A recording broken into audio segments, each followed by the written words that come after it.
Yes people, good morning, good afternoon, good evening to all of you. कैसे हैं सब लोग? होप सो आप सब लोग बहुत बढ़िया रहेंगे। मैं बता दूं, मैं भी बहुत अच्छा हूं। बहुत सारे बच्चों के डाउट आ रहे थे कि सर अभी नवंबर का एग्जाम आ रहा है and only 40 days are remaining and if you are appearing for only second group तो आपके पास में 10 डेज और मिलेंगे करके, ठीक है। आपके पास में 50 डेज है और ये 40 डेज 50 डेज जो भी आपके पास में है, मैं हमेशा बोलता हूँ गिव योर 100%, आप अपना 100% दे दीजिए। बहुत सारे बच्चों ने ये पूछा कि सर हमारे लिए प्रायोरिटी टॉपिक क्या रहेगा, कौन से सीक्वेंस में हमको पढ़ना है, क्या नवंबर के लिए कुछ एडिशनल अमेंडमेंट्स है, क्या कोई न्यू केस लॉज है वो आपके लिए आए हैं एग्जाम के लिए। तो ये वाले सेशन में हम वही कवर करने वाले हैं। तो मैं पहली चीज तो बता दूं आपको कौन कौन से क्वेश्चंस पे ध्यान देना चाहिए। आप सीधा मेरे टेलीग्राम चैनल पे जाएंगे और ये जो टेलीग्राम वाला चैनल है, इस टेलीग्राम चैनल पे मैंने 23 अप्रैल को एक मे के लिए एक फाइल डाला था। This same file is applicable for your examination also. This same file is applicable for your examination also because you know that May and November for the both the examination Finance Act 2022 is applicable। तो यहां पे यही वाला file आपको follow करना है, तो इसको आप डाउनलोड कर लेंगे और डाउनलोड करने के बाद में आप अपने पास इसको रखेंगे। तो चलिए, ये वाला जो फाइल है ना, इस फाइल में मैंने आपको सब बता रखा है कि आपको कैसे करना है, क्या करना है, कब करना है, वो सब चीजें मैंने यहां पे दे रखी है कि कौन से टॉपिक से क्या क्या चीजें रिलेवेंट है। तो आप अगर देखेंगे ये वाला फाइल, जो रिवीजन प्लान जो आपका था, सीए फाइनल रिवीजन प्लान जो आपका मई 2023 के लिए था, that same is applicable for the November 2023 only also, because November 2023 के लिए भी सेम ही रहेगा, बिकॉज मई नवंबर दोनों सेम ही रहता है, same act like same finance act सब सेम रहता है। अब यहां पे आप देखेंगे तो आपके पास मटेरियल कौन कौन सा रहेगा, तो आपके पास कॉम्पैक्ट रहेगा। कॉम्पैक्ट मई नवंबर 2023 वाला कोई भी चलेगा आपके पास में। कंपाइलर मई नवंबर 2023 वाला रहेगा। आरटीपी जो है वो आपके पास होना चाहिए एंड आपको सुपर 30 देखना है। सुपर 30 कहां पे दे रखा है, तो सुपर 30 आप इस वेबसाइट पे जाएंगे, फ्री रिसोर्सेज में जाएंगे, वहां पे आपको मिल जाएगा। टेलीग्राम चैनल हमारा ये वाला है, इसको आप ज्वाइन कर लीजिए, जिसपे आपको रेगुलर अपडेट मिलता रहेगा। उसके बाद में आप देखेंगे तो मैंने आपको यहां पे कुछ टॉपिक्स का रेफरेंस दिया है कि इस टॉपिक में से आप ये क्वेश्चन करिए, इस टॉपिक में से आप ये क्वेश्चन करिए, तो इससे क्या होगा ना, आपका पूरा कवरेज हो जाएगा बहुत ही कम टाइम में। तो जैसे आप देखते हैं यहां पे, तो मैंने आपको यहां पे दे रखा है कि स्पेशल रेट वाली जो है 115 BAA BAB BSc BAD, इससे रिलेटेड एग्जाम में क्वेश्चन इस बार आएगा ही आएगा। You can revise this topic after completing the PGBP example. एक तो मैंने कॉम्पैक्ट में दे रखा है, वो आपको करना है, और एक क्वेश्चन नंबर 2 है, 3 है और 5 है जो सुपर 30 में है, वो आपको करना है। तो सुपर 30 में से अगर ये क्वेश्चन करते हैं, इतना करते हैं, तो आपका ये टॉपिक का रिवीजन पूरा हो जाता है। तो ऐसे आपको ये फॉलो करना है। तो यही वाला जो चीज है वो आपको फॉलो करना है और इसके साथ में आपको रिवीजन करना है। इस बार मेरे को ऐसा लग रहा है कैपिटल गेन से क्वेश्चन आएगा, आइदर वो स्लम सेल से आए या फिर वो यूलिप से आए या फिर 9B45 से लास्ट टाइम भी एग्जाम में क्वेश्चन आया था, इस बार भी आने के प्रबल चांसेस है, प्रबल दावेदारी है करके, ठीक है। तो ये वाला फाइल आपको फॉलो करना है। अब इसके साथ में आपको मैंने यहाँ पे केस लॉज का लिस्ट दे रखा है, तो ये केस लॉज आपको देखने हैं। इसके अलावा केस लॉज देखने की जरूरत नहीं। इसके साथ में सिर्फ अभी जो नए केस लॉज और कुछ आए हैं, तो जैसे ये केस लॉज है, जैसे एपेक्स लेबोरेटरी प्राइवेट लिमिटेड, ये केस लॉ अभी नए वाले केस लॉ में भी इंक्लूडेड है, तो ये आपको देखना है। न्यू नोबेल एजुकेशनल सोसाइटी है, पाइनियर ओवरसीज कॉर्पोरेशन यूएसए, ये आपको 3 नए केस लॉज है, बट अभी नए केस लॉ की लिस्ट में भी ये दे रखे हैं, ठीक है। उसके साथ साथ में बाकी ये जितने भी केस लॉ है ये आपके कॉम्पैक्ट में कवर है, तो आपको इसको कॉम्पैक्ट से देखना है। तो कॉम्पैक्ट से आपको इतने केस लॉज है वो आपको देख के जाना है। और अभी जो न्यू केस लॉ है 13 केस लॉ, 13 में से 3 तो यही रहे, तो अप्रोक्स 10 बचे, बट 10 में से बहुत सारे ऑलरेडी यहां कवर है। जैसे Wipro finance limited I already covered here in the compact only करके, ठीक है। और वही केस लॉ इंस्टीट्यूट ने नए केस लॉ की लिस्ट में दे रखा है, तो वो अभी मैं आपको बता दूंगा, ठीक है। तो चलिए, तो आपको अभी तक का कंक्लूजन ये है कि ये वाला फाइल आप डाउनलोड कर लीजिए, इसके हिसाब से आप चीजें देख लीजिए। अब एक बात समझना, मैं आपको बता दूं, आपको इस बार एग्जाम के लिए एमटीपी आरटीपी को इग्नोर नहीं करना है। और एमटीपी आरटीपी कौन सा वाला, आप लोग MTP and RTP May 2023 and November 2023 दोनों आप ढंग से करके जाएंगे। मई 2023 भी करके जाएंगे, क्यों? क्योंकि एक बात बताऊं, मई 2023 का RTP was the super RTP, बहुत बढ़िया आरटीपी बनाया था मई 2023 का। इतने सारे अमेंडमेंट्स कवर किए थे ना, दैट वाज अमेजिंग। और मैं बताऊं, अमेंडमेंट नवंबर में आते हैं, अमेंडमेंट जो है वो एग्जाम में नवंबर में आते हैं, तो ये वाला जो आपका एग्जाम होने वाला है वो अमेंडमेंट ओरिएंटेड रहने वाला है। अमेंडमेंट से बहुत सारे क्वेश्चन आपको मिलने वाले हैं, तो आप मई 2023 का आरटीपी एमटीपी मिस ना करें। आरटीपी तो मिस ना ही करें, एमटीपी अगर आप मिस भी कर दोगे तो चलेगा, एमटीपी आप छोड़ दोगे तो चलेगा मे वाला, बट मे वाला आईटीपी आप मिस मत करना, उसमें से एग्जाम में एज इट इज क्वेश्चन बन सकते हैं, ऐसा मुझे फील आ रहा है, ऐसा मुझे लग रहा है। और आप देखेंगे ना तो मैंने इसमें भी ऐसा लिखा था, जब मैंने ये वाली फाइल दी उस फाइल में भी मैंने ये लिख के दिया था कि भैया सबको आपको एमटीपी तो करना ही करना है, क्योंकि एमटीपी में ऐसे ऐसे अमेंडमेंट दे रखे ना, that is the best amendment. आप देखोगे student must do the RTP and MTP applicable for May 2023। November वाला भी आपको करना है, as it's covered lots of amendment. और मैंने आरटीपी का वीडियो भी बना रखा है मे 2023 का। सो अगर मे 2023 का आरटीपी अगर आप सॉल्व कर रहे हैं और सॉल्व करते टाइम अगर आपको कोई डाउट आता है तो directly you can click on this link and आप वीडियो पे चले जाएंगे और वो वीडियो से आप है वो कवर कर सकते हैं करके, ठीक है। चलिए उसके बाद में many people are asking about the revision lecture कि सर रिवीजन लेक्चर हमारे लिए कौन से है। तो रिवीजन लेक्चर आपके लिए सेम ही है जो अपन ने पहले आपके लिए रिवीजन लेक्चर दिए थे, वो रिवीजन लेक्चर है, कुछ भी न्यू रिवीजन लेक्चर नहीं है। आप इस चैनल पे जाएंगे सीए भंवर बुराना पे और यहां पे आपको एक प्लेलिस्ट दे रखी है, उस प्लेलिस्ट में जाके और आप क्या करेंगे, मई नवंबर 2023 वाली जो प्लेलिस्ट है इसको आप ओपन कर लेंगे। मई नवंबर 2023 वाली प्लेलिस्ट है, इसको ओपन करेंगे। यहां देखेंगे आपको टॉपिक वाइज रिवीजन लेक्चर दे रखे हैं, जैसे टॉपिक नंबर 1, 2, 3 ऐसे आपको रिवीजन लेक्चर दे रखे हैं। और आप देखेंगे यहां पे सुपर 30 का मैंने पूरा लेक्चर डाल रखा है।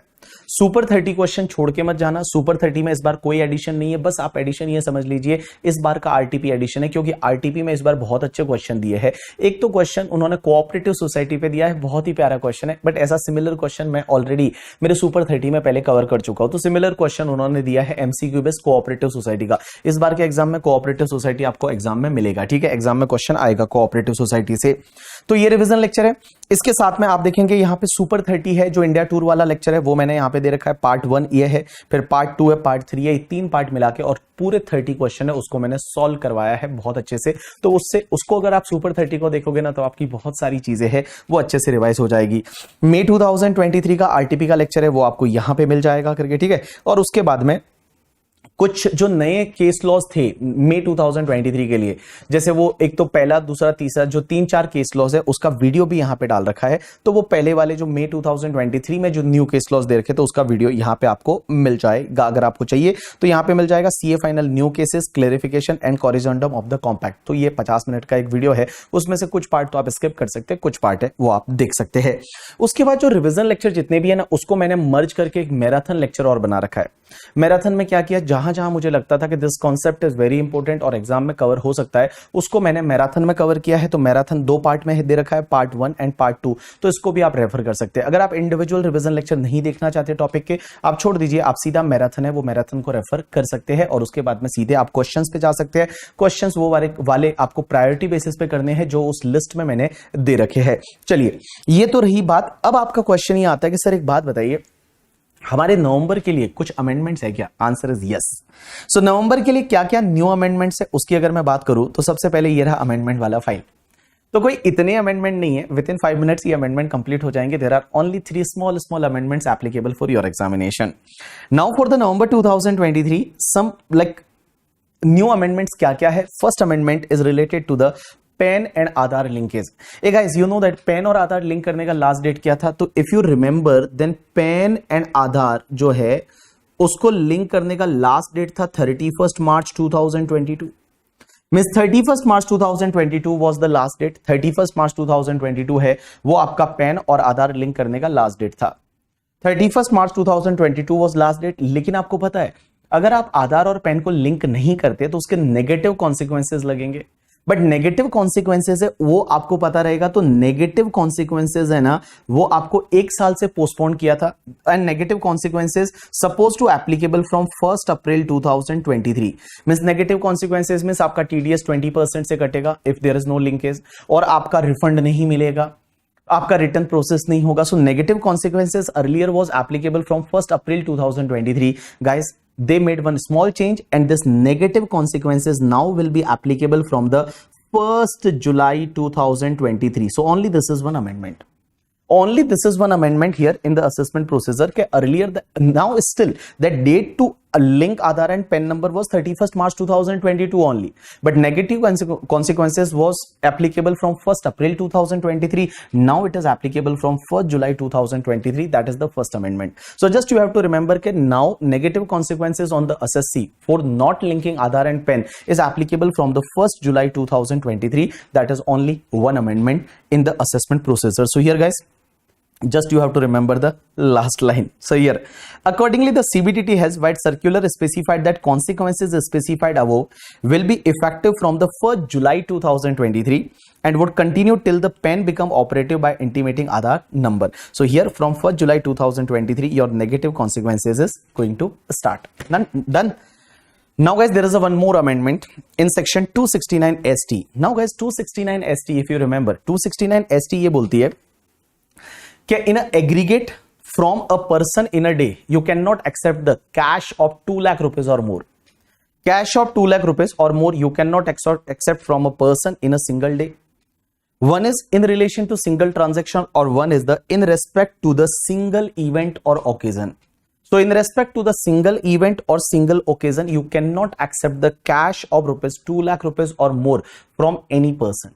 So किसी भी पर्सन से आप 2 lakh rupees or more in a single day आप एक्सेप्ट नहीं कर सकते, सिंगल ट्रांजैक्शन से रिलेटेड एक्सेप्ट नहीं कर सकते, as well as the single event या ओकेजन से रिलेटेड आप एक्सेप्ट नहीं कर सकते. ऐसा मैंने आपको मिसलेनियस टॉपिक में दे रखा है.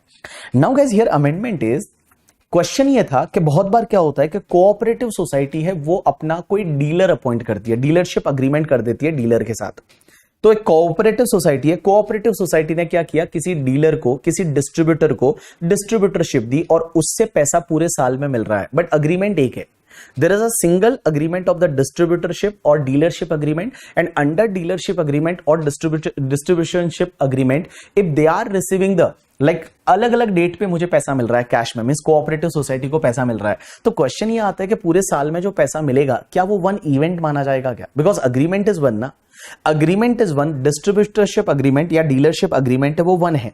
तो यहां पे पूरे साल में जो पैसा मिलेगा क्या वो वन इवेंट माना जाएगा? Answer is no, that is not treated as a one event, that is not treated as a one event. वो आपका वन इवेंट नहीं माना जाएगा एंड वो अलग अलग ही इवेंट माने जाएंगे. In simple word I can say that आपको सिर्फ इतना ध्यान रखना है कि सिंगल डे में कोऑपरेटिव सोसाइटी को उस डीलर से 2 लाख रुपए और मोर का कैश रिसिप्ट नहीं होना चाहिए, एंड उसके साथ साथ में आपका सिंगल ट्रांजैक्शन से रिलेटेड 2 लाख और मोर का नहीं होना चाहिए, उसको सिंगल इवेंट नहीं माना जाएगा. तो देखिए क्या दे रखा है here. First is they explain the provision, कि प्रोविजन है एग्जैक्टली क्या वो यहां पे बता रखा है. आपको ये वाला लाइन याद रखना है. On the issue whether all receipt in cash in the previous year need to be aggregated in respect of transaction with the distributor, treat it as a one event or occasion. क्या ये one event और occasion माना जाएगा जब distributor से पूरे साल में मिला है कैश, डिफरेंट डेट पे मिला है, but aggregate is 2 lakh rupees or more. So क्या ये वन इवेंट माना जाएगा? Answer is no. The CBDT white circular number clarify that in respect of the cooperative society, only you have to remember this line, in respect of the cooperative society, a dealership distributorship contract by itself may not constitute an event or occasion for the purpose of clause C of section 269 ST. And the receipt related to such dealership or distributorship contract by the cooperative society on any day in the previous year, which within the prescribed limit is complies with the clause A as well as the clause B of section 269 ST, may not be aggregate across multiple days for the purpose of clause C of section 269 ST for that previous year. So this is one simple amendment. So just you have to remember that कि cooperative society ने किसी को dealer appoint किया, there is a dealership agreement, distributorship agreement. Now different days पे पैसा मिल रहा है, but aggregate पूरे साल का 2 लाख और मोर है तो क्वेश्चन कैश में. तो क्वेश्चन ये आता है क्या ये वन इवेंट माना जाएगा, वन ओकेजन माना जाएगा? Answer is no, this is treated as separate event, separate occasion. But you have to just remember that in a single day from single person they should not receive the 2 lakh rupees or more in the cash, or single transaction से related they should not receive the 2 lakh rupees or more in cash. So this is the second amendment. Now third amendment is very simple. If you remember the SFT means statement of financial transaction. अगर आपको याद रहे तो bank जो है वो bank क्या करती है, अगर आपका पूरे साल का मिला के इंटरेस्ट 5,000 रुपीज और मोर है, 5,000 रुपीज और मोर है आपके अकाउंट, जो अकाउंट में इंटरेस्ट है वो कम्युलेटिव इंटरेस्ट पूरे साल का 5,000 रुपीज और मोर है, तो आपकी डिटेल इनकम टैक्स डिपार्टमेंट को जाती है और वही डिटेल AIS में आ जाती है आजकल. जो एनुअल इन्फॉर्मेशन जो स्टेटमेंट रहता है एआईएस में आ जाती है वो इन्फॉर्मेशन। सो क्वेश्चन ये आता है, पहले क्या था ना, ये लिमिट 5000 थी, अभी उन्होंने एक नोटिफिकेशन निकाल के दिस लिमिट को 0 कर दिया है। मींस आज की डेट में बैंक के साथ में आपका अकाउंट है और बैंक से अगर 1 रुपया भी आपको इंटरेस्ट मिला तो आपकी डिटेल इनकम टैक्स डिपार्टमेंट को जाएगी। आपकी डिटेल है वो इनकम टैक्स डिपार्टमेंट को जाएगी अगर आपके पास 1 रुपया भी आपके बैंक अकाउंट में इंटरेस्ट आया। So if interest is even a single rupees then your information will be pass on to the income tax department by the bank. This is one small amendment. So here क्या बोला हुआ है देखिए, Section 285BA and Rule number 114E require specified reporting person to furnish the statement of financial transaction. For the purpose of pre-filing of return of income, CBDT has issued earlier notification in 2021 and उसमें उन्होंने ये बोला था करके, ठीक है, उस notification में क्या बोला था कि the information is to be reported for all the account or deposit holder where cumulative interest exceed 5000 per person in a financial year. Means in a financial year per person का जो cumulative interest है वो अगर 5000 रुपए से ज्यादा है तो उसका डिटेल इनकम टैक्स डिपार्टमेंट को जाएगा। But now this limit is removed, means even आपके अकाउंट में 1 रुपया भी इंटरेस्ट है तो आपकी डिटेल है वो इनकम टैक्स डिपार्टमेंट को जाएगी। The CBDT wide this notification modify the guidelines mentioning that the information is to reported to the all the account or deposit holder where any interest exceed the 0 पर account in the financial year excluding Jan Dhan account. तो Jan Dhan account को छोड़ के अगर बाकी वाले account है उसमें अगर सिंगल रुपीज 1 रुपीज इंटरेस्ट भी आया ना then also your detail will be pass on to the income tax department accordingly limit specified in notification so and so with respect to the interest has been abolished. So in simple word guys, there are 3 small amendment. First amendment is negative consequences will applicable from 1st July 2023, a PAN or Aadhaar not linking. Second is related to cooperative society distributorship agreement और dealership agreement. पूरे साल का cash aggregate नहीं करना है आपको, वो पूरा इवेंट नहीं माना जाएगा, 1 year is will not be treated as a single event. And last point ये बोलता है कि अगर कोई भी पर्सन है जो आपकी फाइनेंशियल इंस्टीट्यूशन बैंक्स वगैरह है वो किसी को इंटरेस्ट देती है किसी भी अकाउंट में इवन 1 रुपीज से ज्यादा 0 रुपीज से ज्यादा इंटरेस्ट है तो उसकी डिटेल है वो एआईएस में जाएगी, मींस एसएफटी में जाएगी। और उस पर्टिकुलर केस में यहां जनधन अकाउंट को उन्होंने एग्जेम्प्ट कर रखा है, जनधन अकाउंट को छोड़ के बाकी कोई भी अकाउंट है उसमें इंटरेस्ट इवन 1 रुपीज है तो उसकी डिटेल एसएफटी में जाएगी। सो दिस इज वन अमेंडमेंट। उसके बाद अपन बात करते हैं केस लॉस की। सर केस लॉस क्या क्या न्यू केस लॉस है? तो देखो केस लॉ नंबर 1 जो है that is related to the apex laboratories private limited supreme court judgment and guys this is already covered in the May 2023 case laws. तो अगर आपको इसका एक्सप्लेनेशन सुनना है तो आप सुन सकते हैं, बट मैं बताऊं ये केस लॉ क्यों डाला है, I am not able to understand. This is already clarified by the law ना। हुआ क्या, एक बात बताइए, जो भी फार्मास्यूटिकल कंपनीज रहती है, जो लेबोरेटरीज रहती है, वो अगर मान लो कोई भी रेफरल फीस डॉक्टर को देती है या डॉक्टर को कोई रेफरल फीस देती है या रेफरल कमीशन देती है या फ्रीबीज देती है तो वो डिसअलाउड हो जाएगा अंडर सेक्शन 37। बिकॉज 37 में एक एक्सप्लेनेशन जोड़ी गई और एक्सप्लेनेशन बोलती है कि अगर आप कोई भी ऐसा परक्यूजिट देते हो, बेनिफिट देते हो और वो आगे वाला पर्सन नहीं ले सकता, मींस आगे वाला पर्सन कोई ना कोई वायलेशन कर रहा है किसी लॉ का, रूल्स का, रेगुलेशन का, गाइडलाइंस का, तो वो उसके लिए इलीगल है, आपके लिए वो इलीगल एक्सपेंडिचर हो जाएगा और आपको डिसअलाउड हो जाएगा। Now it is already clarified in the law, then there is no need of this case law, but then also they have given the case law। तो उन्होंने तो भी ये केस लॉ दे रखा है तो आप इसको एक बार रीड कर सकते हैं। क्योंकि एक बात बताई इन लाइन यहाँ पे लास्ट में उन्होंने आईसीआई ने बताया भी है कि भाई आज की डेट में तो ये हो गया है कि लॉ में ये चेंज हो गया है, सेक्शन 37(1) की एक्सप्लेनेशन डाल दी है और 37(1) की एक्सप्लेनेशन क्या बोलती है कि to provide any benefit or perquisite, आप किसी को बेनिफिट या परक्यूजिट दे रहे हैं in the whatever form to a person whether or not that carrying the business or exercising the profession, means वो डॉक्टर बिजनेस प्रोफेशन कर रहा है नहीं उससे फर्क नहीं पड़ता, there may be possibility he is working with any hospital, he is an employee in any hospital, and acceptance of such benefit or perquisite by such person is in the violation of any law or rules or regulation or guidelines as the case may be and for the time being in force governing the conduct of such person. Means यहां पे बेटा अगर वो ले रहा है, जो भी एक्सेप्ट कर रहा है परक्यूजिट बेनिफिट, वो अगर वायलेशन है किसी लॉ का, रूल्स का, रेगुलेशन का, गाइडलाइंस का, तो वो उसके लिए इलीगल है, तो आपके लिए वो इलीगल एक्सपेंडिचर होगा और वो आपका डिसअलाउड हो जाएगा अगर, ठीक है। चलिए केस लॉ नंबर 2 की बात करते हैं, Reliance Energy limited 2022 supreme court का जजमेंट। एंड ये केस लॉ भी शायद मैंने कहीं ना कहीं पहले आपको करा रखा है, बट नहीं करा है तो मैं आपको बता देता हूं। एक काम करते हैं, यहां पे आईसीआई ने एक एग्जांपल दिया है, उस एग्जांपल से अपन समझने की कोशिश करेंगे। तो देखिए होता क्या है, जैसे एक एसएससी है जिसका नाम है Reliance Energy limited. Reliance Energy limited एक कंपनी है। अब एक बात समझना, इस कंपनी को क्या होता है, रिलायंस एनर्जी लिमिटेड, ये जो कंपनी है, ये कंपनी का एक स्पेसिफाइड बिजनेस है। स्पेसिफाइड बिजनेस मींस ऐसा बिजनेस जिसपे इनको डिडक्शन मिल रहा है 80 IA में। There may be possibility that they are getting the 80 IA deduction. आजकल 80 IA वगैरह नहीं मिलता, बट पहले बिजनेस चालू करते थे 1 अप्रैल 2017 से पहले तो 80 IA के डिडक्शन मिलते थे। स्पेसिफाइड बिजनेस की इनकम पे 100% डिडक्शन मिल जाता था। अब हुआ क्या, रिलायंस का फॉर एन एग्जांपल एक स्पेसिफाइड बिजनेस है, या मैं ऐसा बोल सकता हूं एलिजिबल बिजनेस है।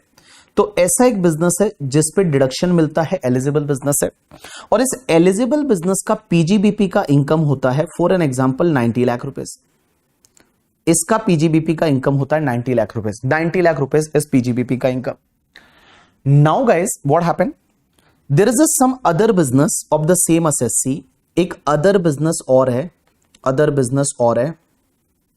एंड अदर बिजनेस का देयर इज अ पीजीबीपी का लॉस हो जाता है 20 लाख का, 20 लाख का लॉस हो जाता है।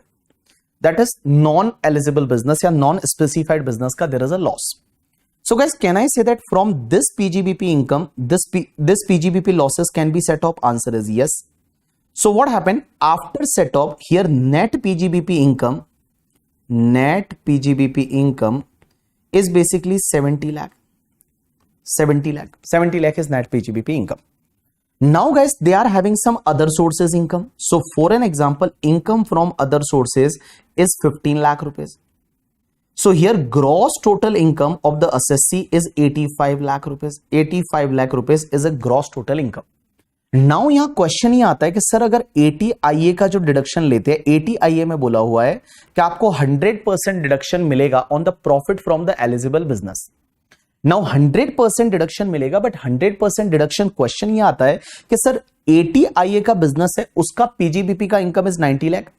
सो यहां पे आप जो डिडक्शन लेंगे अंडर चैप्टर 6 से, दिस डिडक्शन अंडर चैप्टर 6 से आप लेंगे तो ये कितना मिलेगा? 100% मींस यहां तो 90 लाख मिलना चाहिए, बट आपका net PGBP is 70 lakh. So question is that it is restricted to PGBP income और it is restricted to the gross total income.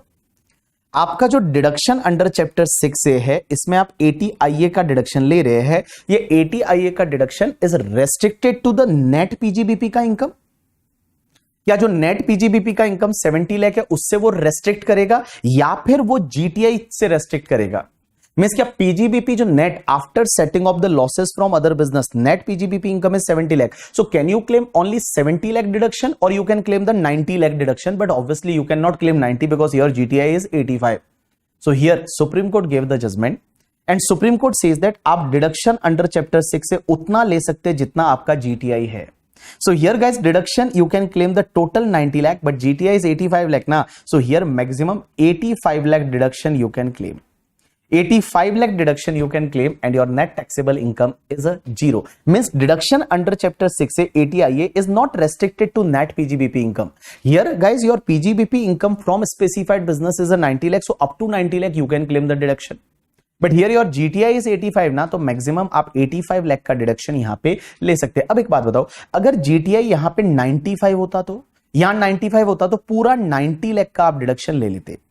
अगर वो 95 होता तो पूरा 90 लाख का आप डिडक्शन है वो ले लेते, 90 लाख का आप डिडक्शन ले लेते। अगर जीटीआई आपका 95 लाख होता तो आप 90 लाख का डिडक्शन है वो आप ले लेते। You got my point or not? You understood my point or not? Yes. So this is the second case law that is related to the Reliance Energy Limited. आपको क्या करना है, सिर्फ ये वाला जो पॉइंट है ये वाला आपको एक बार रीड करना है, आपको समझ में आ जाएगा। चलिए उसके बाद में एक सिंपल सा केस लॉ है that is related to the Anna Saheb Patil Mathadi Kamgar Sahakari Pathpedhi Limited 2023 and this is related to the cooperative society.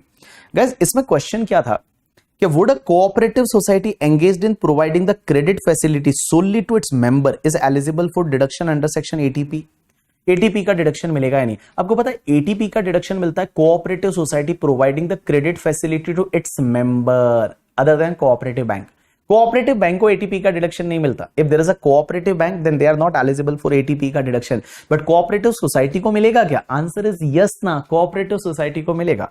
तो कोऑपरेटिव सोसाइटी है वो ओनली अपने मेंबर को लोन देती है, ओनली अपने मेंबर को लोन देती है, तो वो एटीपी का डिडक्शन ले सकती है, ऐसा सुप्रीम कोर्ट ने भी बोला है. तो आप यहां पे देखोगे एनालिसिस एंड डिसीजन की बात करेंगे तो देखिए, merely because cooperative society gives credit facility to its member, only member, it cannot be said that cooperative society is under the banking regulation act. It is not, it is like it cannot be say that it is a cooperative bank. Cooperative bank नहीं बना यार, वो cooperative society है. Banking activity under the act are altogether different activity. There is a vast difference between the credit society giving credit to their own members only and bank providing banking service to the any public at large. Means cooperative bank होती है वो तो सबको loan देती है ना, तो उसको डिडक्शन नहीं मिलता. अगर कोऑपरेटिव सोसाइटी सिर्फ अपने मेंबर को लोन देती है तो उसमें डिडक्शन एटीपी का मिल जाएगा 100%. So taking into consideration the CBDT circular and the definition of bank under the banking regulation act, the SSC can not be said to be the cooperative bank or bank, and therefore Section ATP subsection 4 denying benefit to deduction to the cooperative bank would not be applicable in this case. And in simple word, apex court, that is Supreme Court, held that assessee could not be termed as bank or cooperative bank. Being the credit society, it is entitled to deduction under section ATP. उसका ATP का deduction मिल जाएगा. अब एक बात समझो बेटा, एक और केस लॉ, एंड ये केस लॉ भी आपके लिए एग्जाम के लिए रिलेवेंट है. और मैं आपको बता दूं, यहां पे 13 केस लॉ दे रखे, एग्जाम में 2 केस लॉज आएंगे. ये 13 केस लॉ में से आपके एग्जाम में 2 केस लॉ आएंगे, और इस बार आपके आरटीपी में भी आई थिंक 2 केस लॉ दे रखे. आरटीपी में इसी में से 2 केस लॉ बेस्ड क्वेश्चन आपको आरटीपी में भी दे रखे. तो इट इज लाइक मेरे को ऐसा लगता है एग्जाम में केस लॉ आने वाले हैं. तो ये वाला केस लॉ भी काफी अच्छा है. देखिए क्या दे रखा है, Cognizant technology solution of India private limited 2023 supreme court judgment. Guys इसमें क्या हुआ, यू नो दैट हमको 10AA का डिडक्शन मिलता है एसईजेड में. अगर आपका एसईजेड में यूनिट है और वहां पे मैन्युफैक्चरिंग बिजनेस है या फिर सॉफ्टवेयर डेवलपमेंट बिजनेस है, तो वहां पे आपको 10AA का डिडक्शन मिलता है. 10AA का डिडक्शन कितना मिलता है? फर्स्ट 5 इयर्स के लिए 100% of the export profit, second 5 years के लिए 50% of export profit, and third 5 year के लिए 50% ऑफ एक्सपोर्ट प्रॉफिट. और एसईजेड री इन्वेस्टमेंट रिजर्व में जितना क्रेडिट किया विच एवर इज लोअर. अब एक बात बताओ, वहां एक्सपोर्ट प्रॉफिट कैसे निकालते हैं? तो एक्सपोर्ट प्रॉफिट में हम लेते हैं PGBP income of the SEZ unit. Means SEZ unit का आप पीजीबीपी इनकम ले लीजिए, मल्टीप्लाई कर दीजिए एक्सपोर्ट टर्नओवर डिवाइड बाय कर दीजिए टोटल टर्नओवर. अब क्वेश्चन ये आता है कि जब आप पीजीबीपी इनकम लेते हैं ना एसईजेड यूनिट का, तो यहां पे क्वेश्चन ये आता है, आपको पता है पीजीबीपी इनकम एसईजेड यूनिट का लेते टाइम डिडक्शन पर्पस के लिए अगर कोई ड्यूटी ड्रॉबैक है, sale of import entitlement license है, या फिर आपका duty drawback, sale of import entitlement license, या कैश असिस्टेंस है, that is the cash compensatory support है, वो इस प्रॉफिट में नहीं आता करके. ठीक है, वो इस प्रॉफिट में नहीं आता. लेकिन क्वेश्चन ये आता है कि बहुत बार क्या होता है कि एसएससी जब एक्सपोर्ट करता है और उसके बाद में कुछ टाइम बाद उसको अगर कंसिडरेशन मिलता है, तो वहां पे फॉरेन एक्सचेंज फ्लक्चुएशन गेन हो गया. तो फॉरेन एक्सचेंज फ्लक्चुएशन गेन हुआ, तो हियर क्वेश्चन इज दैट कि इस फॉरेन एक्सचेंज फ्लक्चुएशन गेन है वो इस पीजीबीपी की इनकम में आएगा या नहीं, मींस उस पर डिडक्शन मिलेगा या नहीं. Because for an example, today you sold some goods, means you exported the goods. Today dollar rate is suppose 70. After 1 month, dollar rate is 80, and at 80 rupees you got the consideration. So that time 10 rupees is foreign exchange fluctuation gain. So it should be taxable under the head PGBP. But क्या उस पर deduction मिलेगा या नहीं? Answer is yes, guys. यहां पे supreme court बोलती है उस पर डिडक्शन मिल जाएगा. यहां पे सुप्रीम कोर्ट बोलती है कि उस पर डिडक्शन मिल जाएगा, कोई दिक्कत नहीं है, यहां पे डिडक्शन आपको मिल जाएगा. तो देखिए क्या दे रखा है, यहां पे दे रखा है, in order to allow the deduction under section 10AA, it has to be seen whether such benefit earned by SSC was derived due to export or not. The exchange value based on upward or downward of rupee value is not in the hands of the SSC. It is not in the hands of SSC. SSC का हाथों में नहीं है कि dollar की value ऊपर जाएगी या नीचे जाएगी. The SSC does not determine the exchange value of Indian rupees, but for the fact that the SSC is an export house, there was no question of earning any foreign exchange. Therefore, when the fluctuation in the foreign exchange rate was solely relatable to the export business of SSC, and the higher rupee value was earned by virtue of such export carried out by SSC, the deduction under section 10AA would be available in respect of such foreign exchange gain. उस पे आपको मिल जाएगा deduction, कोई भी दिक्कत नहीं है करके. ठीक है, चलिए उसके बाद new Nobel educational society it is already covered with the may 2023 case loss, but ये क्या बोलता है, मैं आपको अगर 2 लाइन में बोलना चाहूं ना, ये देखो आपको पता है सेक्शन 1023 होता है ना, 1023 में कुछ ऐसी एजुकेशनल इंस्टीट्यूशन रहती है जिनका होली मकसद क्या होता है, means wholly for the educational purpose, they are not for the profit purpose. तो उनको जो भी प्रॉफिट होता है उसका एग्जेम्प्ट हो जाएगा, means there is no need to pay any tax, that total exempt. If there is a profit, that profit is totally exempt, उस पर कोई भी टैक्स नहीं लगेगा, वो पूरा एग्जेम्प्ट हो जाएगा। अगर आपका मेन ऑब्जेक्टिव क्या होना चाहिए, एजुकेशन होना चाहिए। लेकिन एक बात समझना, वहां मेन ऑब्जेक्टिव एजुकेशन ही होना चाहिए, आप कुछ और एक्टिविटी नहीं करोगे, कुछ और एक्टिविटी नहीं करोगे। अब एक बात समझना, यहां पे एजुकेशनल से रिलेटेड कोई एक्टिविटी है तो एग्जाम्पशन मिल जाएगा। एजुकेशन से related means for an example बच्चों को बुक सेल कर रहे हैं, तो बच्चों को बुक सेल कर रहे हैं that is related to education, exemption मिल जाएगा। या फिर बच्चों को बैग सेल कर रहे हैं या बस का फैसिलिटी प्रोवाइड कर रहे हैं, this is the incidental to the main objective of the trust ना, तो वहां पे डिडक्शन मिल जाएगा, एग्जाम्पशन मिल जाएगा। लेकिन अगर मान लो कोई एजुकेशनल सोसाइटी ऐसी है जो क्या कर रही है बताए, मान लो हॉल किसी को भाड़े पे दे रही है, सिर्फ उन्होंने मान लो हॉल किसी को भाड़े पे दे दिया, अपनी प्रीमाइसेस भाड़े पे दे दिया और भाड़ा कमा रही है, तो क्या वो इंसिडेंटल टू द एजुकेशन माना जाएगा? आंसर इज नो, और उस पर एग्जाम्पशन नहीं मिलेगा। सो ये केस लॉ आपको चाहिए तो आप वहां से देख सकते हैं। मैंने आपको मई 2023 का जो लिस्ट दिया था उसमें भी ये केस लॉ कवर कराया, उसका वीडियो लेक्चर का लिंक है वो भी आपको मिल जाएगा यूट्यूब पे, आप वहां से इसको चाहे तो देख सकते हैं, और अगर आप यहां से रीड करना चाहे तो यहां से भी आप रीड कर सकते हैं। बट आपको इसमें सिर्फ इतना ध्यान रखना है कि दैट इज उसका जो कनेक्टेड टू एजुकेशन होना चाहिए करके, ठीक है, रिलेटेड टू एजुकेशन होना चाहिए, तो उन एक्टिविटी से जो इनकम होगा उस पे भी एग्जाम्पशन मिल जाएगा। As well as Ahmedabad urban development authority, ये भी सेम केस लॉ है जो पहले में भी मैंने कवर करा रखा है। इसमें क्या है एक बात बताऊं, आपको पता है इस केस लॉ को तो आप छोड़ भी सकते हैं, और छोड़ सकते हैं या फिर आप एक काम करेंगे कि लास्ट वाला जो कंक्लूजन है ना, ये कंक्लूजन आप पढ़ लेंगे तो भी आपका काम हो जाएगा। आपको पता है चैरिटेबल पर्पस का मतलब क्या होता है, उसकी डेफिनेशन दे रखी है सेक्शन 2 क्लॉज 15 में, और 2 क्लॉज 15 बोलता है चैरिटेबल मींस, पहला सबसे पहले क्या लिखा हुआ है, रिलीफ ऑफ पुअर, या फिर education, medical, yoga, preservation of historical places, monuments, preservation of the like historical places, monuments and wild life sanctuary and all. And guys you know that वहां पे एक ये दे रखा है कि any other objective of general public utility, any other objective of general public utility is treated as your charitable purpose. लेकिन वहां पे एक पॉइंट आता है कि any other objective of general public utility है वो आपका चैरिटेबल माना जाएगा, लेकिन वहां पे एक पॉइंट ये आता है कि उसमें आपका बिजनेस का रिसिट 20% से ज्यादा नहीं होना चाहिए। अगर बिजनेस का रिसिट 20% से ज्यादा है तो उस ईयर में वो चैरिटेबल नहीं है, और अगर बिजनेस का रिसिट है वो अप टू 20% है तो वो उस ईयर में चैरिटेबल है। तो यहां पे इन्होंने बोला कि कैसे डिसाइड करेंगे, तो इसमें सुप्रीम कोर्ट ने बोला कि वो इनकम टैक्स अथॉरिटी कमिश्नर देखेगा, वो हर साल इनकम टैक्स अथॉरिटी डिसाइड करेगी और वो चेक करेगी कि आपका बिजनेस का रिसिट है, और ऐसा नहीं है कि आपको एग्जाम्पशन नहीं मिलेगा, आपको वो देखेंगे कि आपकी टोटल रिसिट में बिजनेस का, ट्रेड का रिसिट है वो विद इन 20% है, तो आपको एग्जाम्पशन मिल जाएगी उस साल और आप चैरिटेबल माने जाओगे, अदरवाइज आप चैरिटेबल नहीं माने जाओगे करके, ठीक है। अगर जिस साल वो 20% को क्रॉस कर गए तो उस साल में आप नॉन चैरिटेबल हो, नेक्स्ट ईयर वापस आप अगर चैरिटेबल बनोगे तो उस ईयर में आप वापस एग्जाम्पशन ले सकते हैं। चलिए अब एक केस लॉ है, that is the Singapore airlines limited KLM royal Dutch airlines versus British Airways PLC 2023 supreme court का जजमेंट। और ये केस लॉ मेरे को लगता है आपको बहुत अच्छे से करके जाना चाहिए, एग्जाम में आएगा। ये केस लॉ मुझे ऐसा लगता है कि आपके एग्जाम में आएगा ही आएगा, ये केस लॉ मेरे को ऐसा लगता है आपके एग्जाम में आएगा। अब एक बात समझना, ये केस लॉ का क्रक्स क्या है, क्योंकि इस केस लॉ ने आपका पुराना जो एक केस लॉ है उसको ओवरराइड कर दिया, पुराना एक केस लॉ है उसको ओवरराइड कर दिया। अब ये कौन से केस लॉ को ओवरराइड किया है वो मैं आपको बताऊंगा। पहले हम एक केस लॉ पढ़ते थे आपकी बुक में, अगर आपको याद रहेगा तो पहले कतर एयरवेज का केस लॉ था, तो आपके कॉम्पैक्ट में भी दे रखा है, वो कतर एयरवेज को केस लॉ को काट लीजिएगा। कतर एयरवेज का एक केस लॉ है उसको आप काट दीजिए, उसको उन्होंने ओवरराइड कर दिया, इस केस लॉ ने उस कतर एयरवेज के केस लॉ को ओवरराइड कर दिया।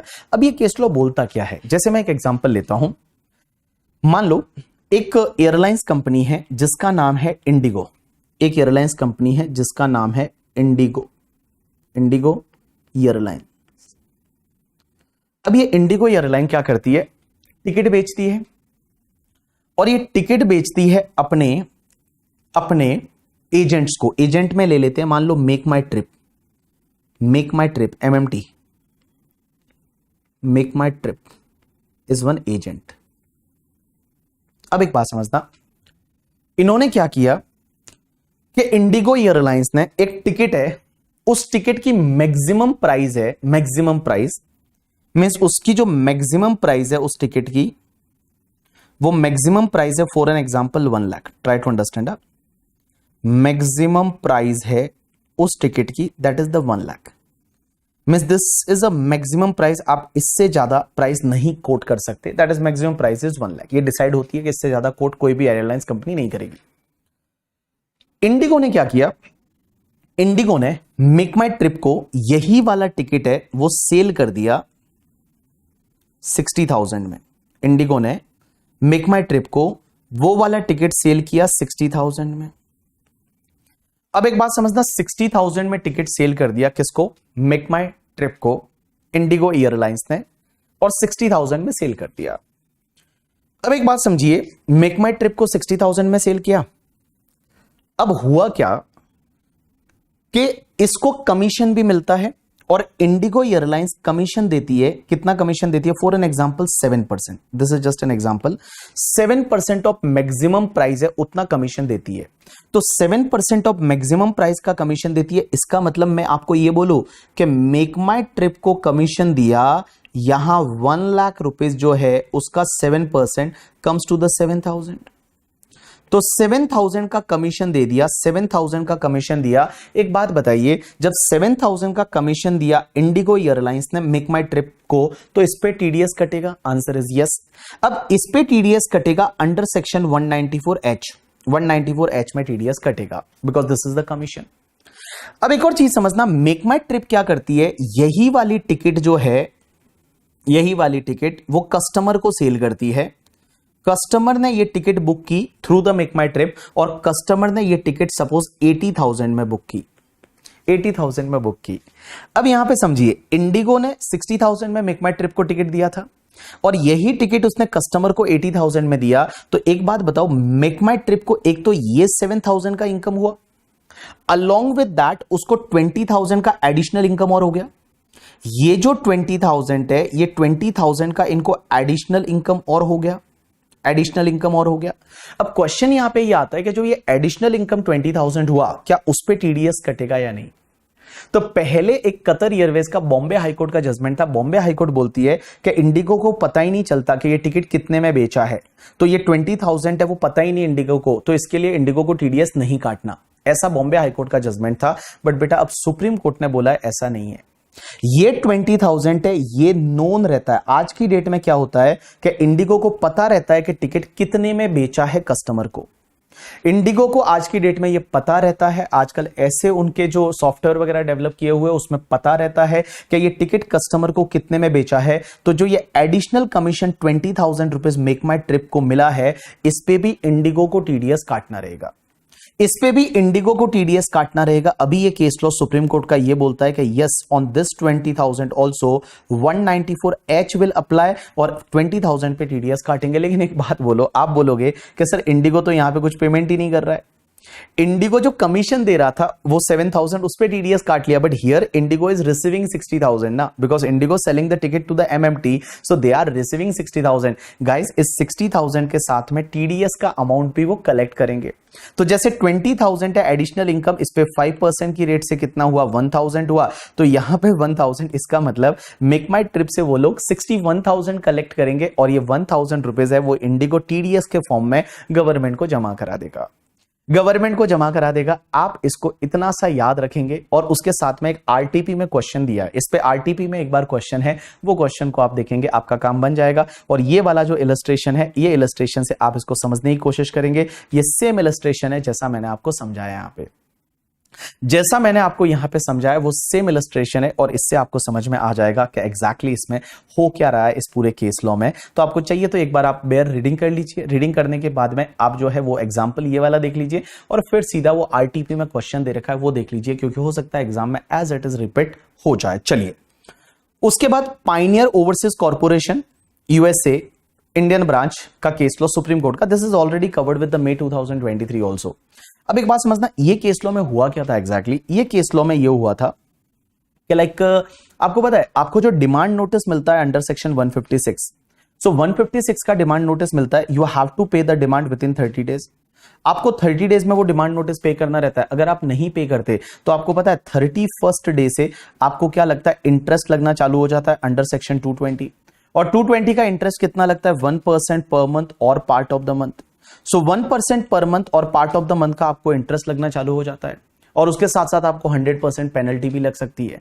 अब एक बात समझिए, 1% पर मंथ और पार्ट ऑफ द मंथ का आपका इंटरेस्ट लगना चालू हो जाता है, 1% पर मंथ और पार्ट ऑफ द मंथ का आपका इंटरेस्ट लगना चालू हो जाता है। अब हुआ क्या, एसएससी ने क्या किया कि एसएससी ने मान लो मैप में चला गया। मैप का मतलब होता है म्यूचुअल अग्रीमेंट प्रोसीजर। बहुत बार क्या होता है कि जैसे फॉरेन की गवर्नमेंट आपको डीटीडब्ल्यूए का बेनिफिट नहीं दे रही है, तो आप क्या करते हो, इंडिया की कॉम्पिटेंट अथॉरिटी को रिक्वेस्ट करते हो कि सर वो फॉरेन की गवर्नमेंट है ना, हमको डीटीडब्ल्यूए का बेनिफिट नहीं दे रही। तो इंडिया की कॉम्पिटेंट अथॉरिटी और फॉरेन की कॉम्पिटेंट अथॉरिटी आपस में साथ में बैठती है और आपका मैप से रिजोल्यूशन करती है, मींस म्यूचुअल अग्रीमेंट प्रोसीजर से वो रिजोल्यूशन करती है, और रिजोल्यूशन करके और फिर आपको जजमेंट देती है। तो आपने क्या किया, यहां पे लिटिगेशन में चले गए, मैप में चले गए, और फिर उसके बेसिस पे आप बोलते हो कि हमारा इंटरेस्ट माफ कर दो ना। हमने डिमांड नोटिस 30 डेज में पे नहीं किया। क्यों नहीं किया, बोले हमारा तो मैप में चले गए थे, हम किसी लिटिगेशन में। अरे भाई, आप लिटिगेशन में चले गए थे, उससे क्या फर्क पड़ता है, आपको इंटरेस्ट तो पे करना ही पड़ेगा, it is a mandatory interest. आपने गवर्नमेंट का पैसा टाइम पे नहीं किया, 30 डेज के अंदर डिमांड नोटिस पे नहीं किया, तो 31 डेज से आपको ये इंटरेस्ट पे करना पड़ेगा। सुप्रीम कोर्ट बोलती है this interest is mandatory, you have to pay this interest, this is not a reason कि आप कोई डिस्प्यूट में गए हो इसकी वजह से ये इंटरेस्ट पे नहीं करोगे। ऐसा तो हर कोई वैसा ही करेगा। सुप्रीम कोर्ट ने ऐसा बोला कि सुप्रीम कोर्ट ने ऐसा बोला है करके, ठीक है, सुप्रीम कोर्ट ने ऐसा बोला कि ऐसा तो हर कोई वैसा ही करेगा फिर करके, ठीक है। तो देखिए डिसीजन पे चलिए, डिसीजन में क्या बोलती है supreme court. The Supreme Court observed that merely raising a dispute before any authority cannot be ground not to levy interest or waive the interest under section 220 subsection 2A. Otherwise, each and every SSC may raise a dispute and thereafter may contend that since the litigation was bona fide, no interest is leviable. It is required to be noted that under section 220 subsection 2, a levy of simple interest on non-payment of the tax at the rate 1% per annum as such as a mandatory interest means you have to pay this interest. Now guys, question number एक case law number 9 है, Reliance telecom communication, Reliance telecom limited, Reliance communication limited 2022 का case law है। ये मैंने आपको class वाली book में भी दे रखा है, अगर आप चाहिए तो आप देख सकते हैं, बट आप इसको छोड़ भी देंगे तो चल जाएगा करके, ठीक है। उसके बाद विप्रो फाइनेंस लिमिटेड का केस लॉ कॉम्पैक्ट में दे रखा है पीजीबीपी में, I already covered in the revision lecture also, so आप वहां से इसको देख सकते हैं, ठीक है। पीजीबीपी में पेज नंबर 141 पे कॉम्पैक्ट में दे रखा है। उसके बाद केस लॉ नंबर अगर 11 की बात करते हैं, that is the SAP labs India private limited. ये केस लॉ भी एग्जाम में आ सकता है, सुप्रीम कोर्ट का जजमेंट है 2023। एक बात समझिए, आपको पता है हाई कोर्ट जो होती है ना, high court only question of law को सुनती है, अगर क्वेश्चन ऑफ फैक्ट है उसको नहीं सुनती। क्वेश्चन ऑफ फैक्ट जो होता है उस पे सिर्फ ITAT is the last fact finding authority. ITAT के बाद में हाई कोर्ट सुप्रीम कोर्ट में सिर्फ क्वेश्चन ऑफ लॉ जाता है, क्वेश्चन ऑफ फैक्ट नहीं जाता। ओनली क्वेश्चन ऑफ लॉ है वो हाई कोर्ट में जाता है, क्वेश्चन ऑफ फैक्ट नहीं जाता। क्वेश्चन ऑफ फैक्ट है वो लास्ट आपका आईटेट तक जाता है।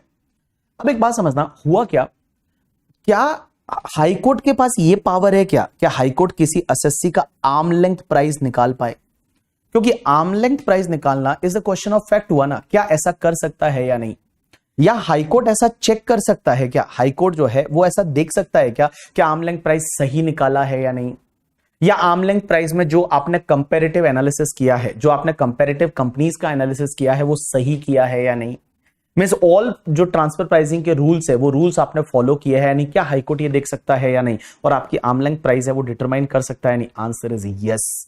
यहां पे सुप्रीम कोर्ट ने बोला आप ऐसा नहीं बोल सकते कि हाई कोर्ट नहीं कर सकता। अगर मान लो if there is a substantial question of law, so substantial question of law में क्या होता है कि भैया फैक्ट भी इंक्लूडेड है, कुछ लॉ का भी क्वेश्चन है, तो यहां पे हाई कोर्ट के पास ये पावर है कि हाई कोर्ट आपकी जो है वो आर्म लेंथ प्राइस वगैरह निकाल सकता है। तो अब देखिए यहां पे क्या दे रखा है, while determining the arm length price the tribunal has to follow the guidelines stipulated under chapter 10 of the income tax act 1961। Means tribunal को गाइडलाइंस फॉलो करनी पड़ेगी जो ट्रांसफर प्राइसिंग के टॉपिक में दे रखी है, दैट इज 92 से लेके 92F में। and any determination of arm length price under chapter 10 is not in accordance with the relevant provision of income tax। अगर मान लो ये आपकी आर्म लेंथ प्राइस वगैरह relevant provision के हिसाब से नहीं कैलकुलेट की है, then it may be considered as the substantial question of law। ये माना जाएगा substantial question of law है।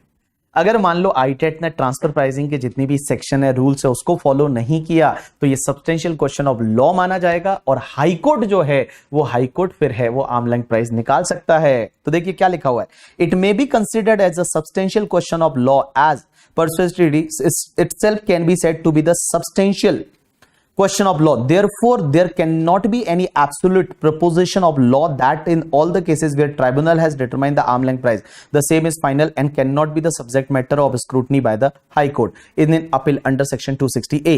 When the determination of arm length price is challenged before the High Court, it is always open for High Court. याद रखना, अगर arm length price है वो आईटेट ने डिटरमाइन की थी बट हाईकोर्ट के पास गया केस, तो ऐसा नहीं है कि हाईकोर्ट केस को नहीं लेगा, वो लेगा। When the determination of arm length price is challenge before the high court, it is always open for the high court to consider and examine whether the arm length price has been determined while taking into consideration the relevant guidelines under the income tax act and rules or not. And guys, high court can also examine the question of the comparability analysis of the two companies और selection of the filter और examine whether the same is done judicially and on the basis of relevant material evidence on the record or not. And High Court can also examine whether the comparable transaction have been taken into consideration properly or not.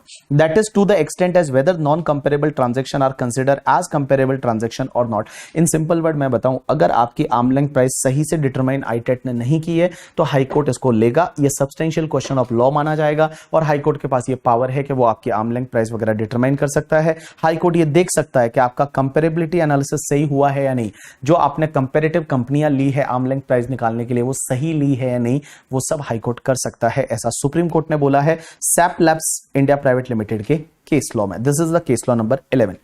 Now case law number 12 जो है वो बड़ा सा एक simple सा case law है और ये केस लॉ ने पुराने कुछ केस लॉस को ओवरराइड कर लिया। आपने देखा होगा आपके स्टडी मैट में एज वेल एज मैंने कॉम्पैक्ट में एक केस लॉ दे रखा है मिसलेनियस टॉपिक में, that is the Eurotech marine academy private limited. इस केस लॉ को ओवरराइड कर लिया उन्होंने, तो वो वाला केस लॉ है वो आप इग्नोर कर सकते हैं, Eurotime marine academy private limited, but आपने वो पढ़ा भी नहीं होगा मुझे बताया करके, ठीक है।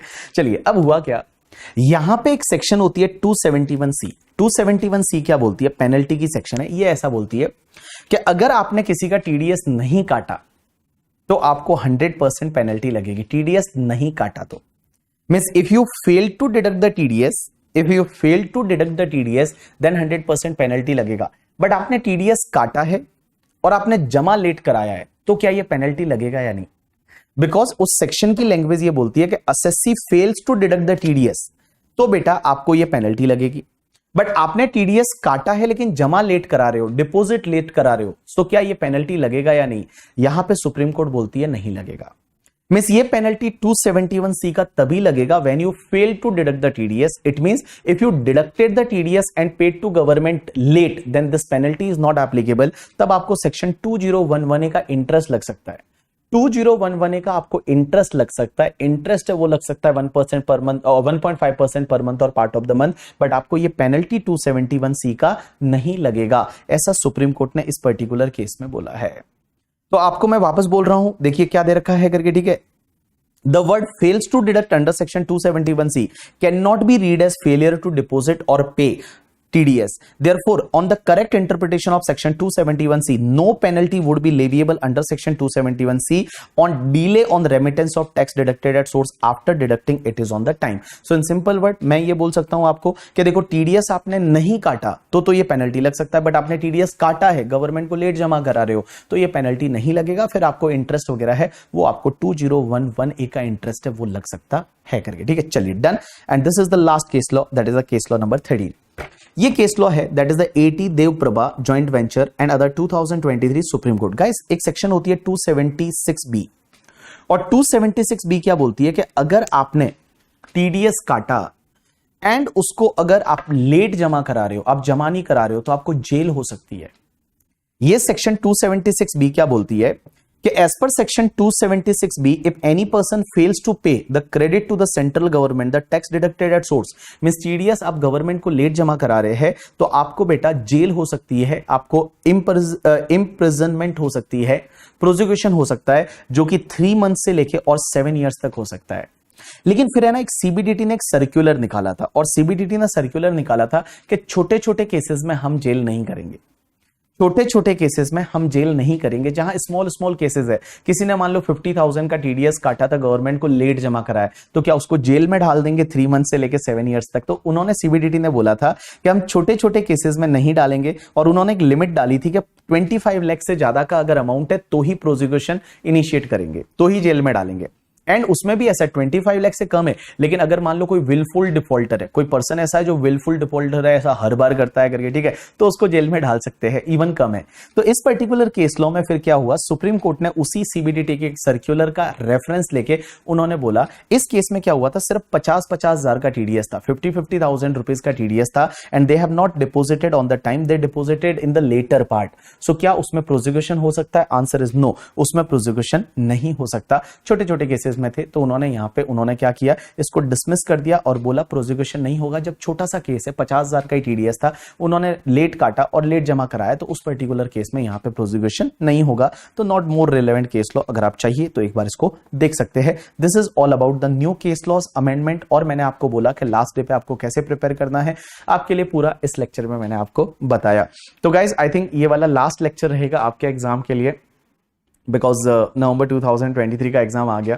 मैं जो भी आपके लिए मटेरियल है वो ऑलरेडी मैं अपलोड कर चुका हूं, मैं मैराथन अपलोड कर चुका हूं, रिवीजन लेक्चर अपलोड कर चुका हूं, अमेंडमेंट अपलोड कर चुका हूं, सुपर 30 अपलोड कर चुका हूं। ये वाले केस लॉज है उसके बारे में मैंने आपको डिस्कशन करा लिया, मैंने हर चीज आपके लिए अपलोड कर ली। Now it's your turn to pay back. और पे बैक कैसे करोगे? Only I will be happy when you will give me the positive result. आप मुझे पॉजिटिव रिजल्ट लाके दीजिए, वही मेरे को आपसे चाहिए, मेरे को और कुछ नहीं चाहिए। और बहुत मजा आता है जब बच्चे सीए बनने के बाद मिलने आते हैं। तो जब बच्चे सीए बन जाते हैं और जब मिलने आते हैं तो बहुत अच्छा लगता है। रियली आई फील प्राउड करके उन पे, जब वो सीए बन जाते हैं। इतनी मेहनत करते हैं, मेहनत तो करनी पड़ेगी इस दुनिया में। एक बात बताऊं ना, मेहनत तो करनी पड़ेगी, बिना मेहनत के कुछ नहीं मिलता। मैं बहुत सारे लोगों को, ऐसों को भी जानता हूं, बहुत करीबी लोग हैं जो मेहनत नहीं करनी है और हर चीज में अपने फेलियर के लिए दूसरों को ब्लेम करना, उसको ब्लेम करना, ये करना वो करना, वैसा नहीं चलेगा भैया। एक बात बताऊं ना, आपको अगर आगे बढ़ना है ना, तो इस दुनिया में ऐसी कोई ताकत नहीं है जो आपको आगे बढ़ा सकती है। सिर्फ आप ही हो जो आप अपने आप को आगे ले जा सकते हो। You are only maker and breaker of your life, बाकी कोई भी नहीं है इस दुनिया में। बाकी जो है, जो आपको लगता है कि नहीं नहीं उसकी वजह से ऐसा हो गया, उसकी वजह से ऐसा हो गया, उसकी वजह से हो गया, किसी की वजह से कुछ नहीं होता है। जो भी होता है वो आपकी वजह से होता है। जो भी होता है वो आपकी वजह पे होता है। आपके पास 24 घंटे है दिन में, वो 24 घंटे आप कैसे यूटिलाइज कर रहे हो? अपने आप को एनालाइज करिए।